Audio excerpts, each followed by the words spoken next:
Okay, so my thing is glitching, but I've seen like these Audacity stitches about ghosts, and I've had a couple of ghost experiences since I've been like 16, and I'm gonna tell one. So my first one was in Spain when I was 16, but I'm gonna start off with like the most recent one that's like fresh in my brain. So I have always kind of believed in ghosts, but this was the one that like really stuck with me.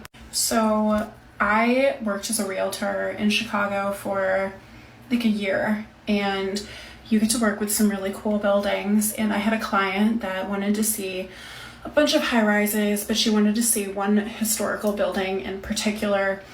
And it's really, really uncommon to find a high rise or like even a mid rise that is historical in Chicago that's like a managed building, because that's what I primarily worked in. And she wanted something that had like 20 floors or more. And so I found this building, or she found this building. She's like, "Can you tour it?" And I was like, "Sure." So we looked at like 2 new construction high rises, and she's like, "I like it, it just doesn't have the character that I'm looking for." And like, bear with me, this is all relevant to the story. So she was like, "These are great, but they just don't have the character I'm looking for." So we skipped the other 3 buildings that I had to show her, and I took her straight to this like mid-rise in the Loop that was built, I think, in like 1904. And it had, I think, 20 floors. Don't quote me on this. But I'm not going to say the building, because even though I had a ghost experience in this building, I would 100% live here. And I don't want people to not rent there because of a ghost story. So we get to the building, and she's like in love with the outside already. And then we go in the lobby, and like I can tell she's sold. I was sold.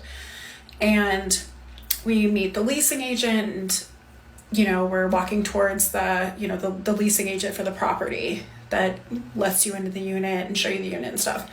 And we're walking towards the elevator bank, and there's a picture of John Dillinger and his wife. And if you're not from Chicago, you're not familiar with John Dillinger, he is like the really famous gangster that was also famous like Al Capone, and was gunned down in an alley. They made the movie Public Enemies with Johnny Depp about him. And he and his wife were in pictures on either side of like the hallway that led to the elevator.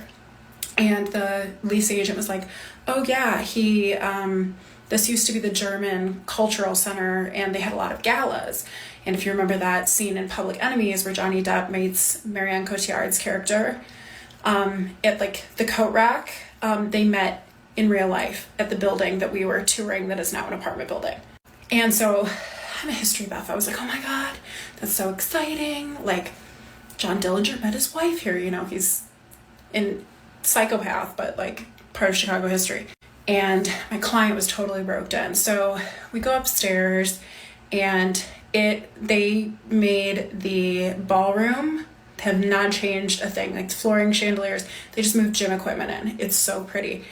And then we go up and we look at the pool, and it's an original 1920s pool. They have not changed a single thing.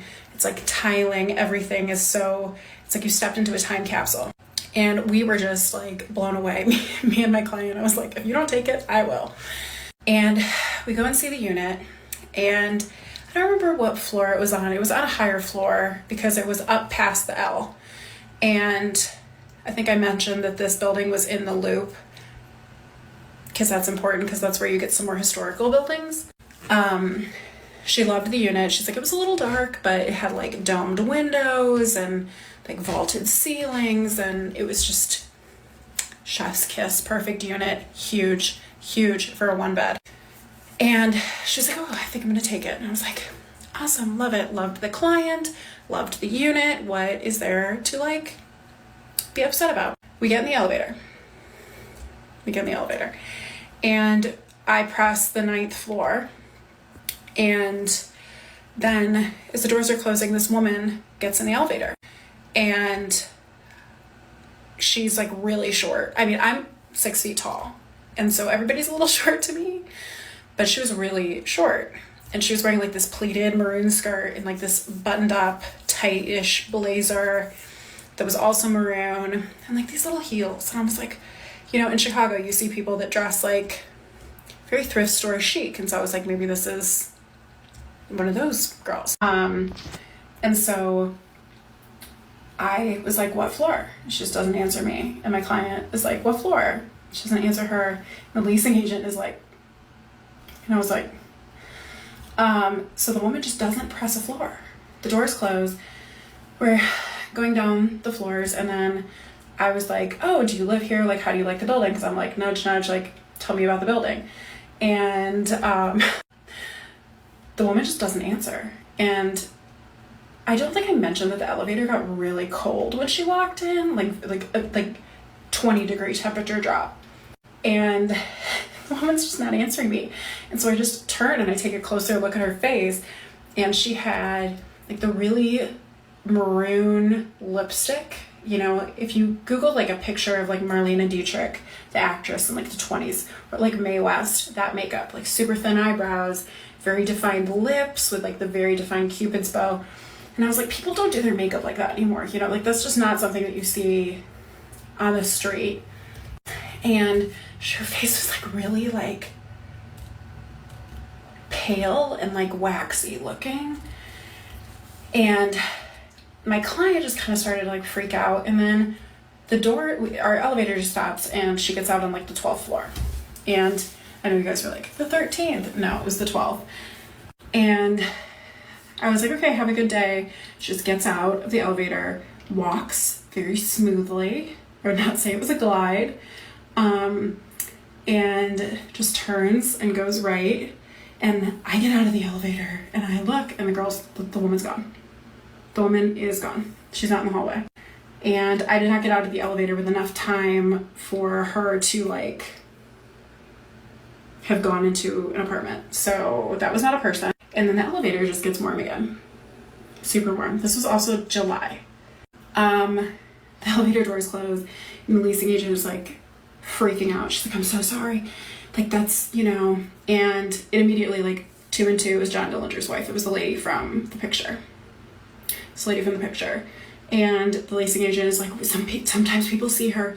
Sometimes people see her. She doesn't do anything. She doesn't do anything. And then my client is like, oh my God, I knew something was up. I knew something was up. And at first she was like, it doesn't really bother me. It doesn't really bother me. And the leasing agent is like, yeah, sometimes like people see her in the laundry rooms and like, you know, they'll like see her, you know, outside apartment doors. And that was when my client was like, So she went with one of like the classic, like all glass high rises. And she was a great client, but she got spooked. So yeah, that's one of my ghost stories. That's the most recent one. That was in 2022. And yeah, that was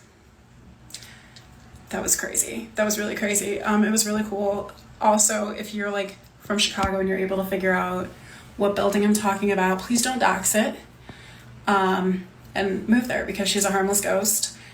She's historical, and everything that I've heard, she seems pretty chill. So yeah.